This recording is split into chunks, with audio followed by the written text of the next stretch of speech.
96 নম্বর আয়াতে বলতেছে ইন্নাল লাযিনা আমানু ওয়া আমিলুস সালিহাত, যারা ঈমান এনেছে এবং সৎ কাজ করেছে, সায়াজআলু লাহুমুর রাহমানু উদ্দা, তাদের ভালোবাসা আল্লাহ কি করে সৃষ্টি করে।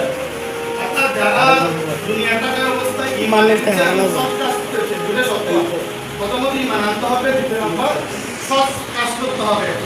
তাদের জন্য আল্লাহ কি সৃষ্টি করে? ভালোবাসা সৃষ্টি করে। এই আয়াতে এটা হচ্ছে সরল অনুবাদ। এই আয়াতে তফসিরে জানলেন, আয়াতে ব্যাখ্যা করতে গিয়ে একটা হাদিস শরীফ পেয়েছেন। হাদিস শরীফের নাম্বারটা হচ্ছে বুখারী শরীফ 2996 নম্বর হাদিস শরীফ।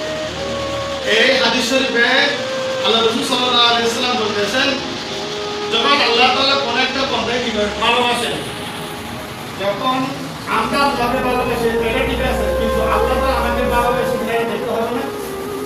এখন হাদিস শরীফ বলতেছেন, যখন আল্লাহ তাআলা কোন বান্দাকে কি করে ভালোবাসেন, তো কি করে? প্রথমত ফেরেশতাকে ডাকেন, জিবরাইল সাহেবকে ডাকেন, হে মালায়েকা, আমি ওই বান্দাকে কি করি? ভালোবাসি, তোমরাও ওকে কি করো? ভালোবাসো।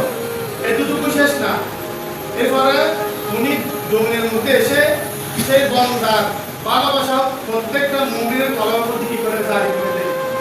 যার ফলস্বরূপ আজকে আমরা দেখতেছি হযরত আহমদুল্লাহ মেজবান্ডি রহমাতুল্লাহ আলাইহি উনি দুনিয়া থেকে পত্তা করেছেন 1906 সালে মনে হয়, আমি বললাম করি এই সময় এসে আমরা আজকে সরকারি স্কুলের মধ্যে একসাথে করতেছি।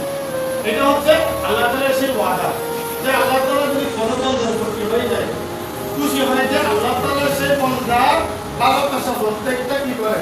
প্রত্যেকটা মুমিনের হৃদয়ে কি করে জারি করে দেয়।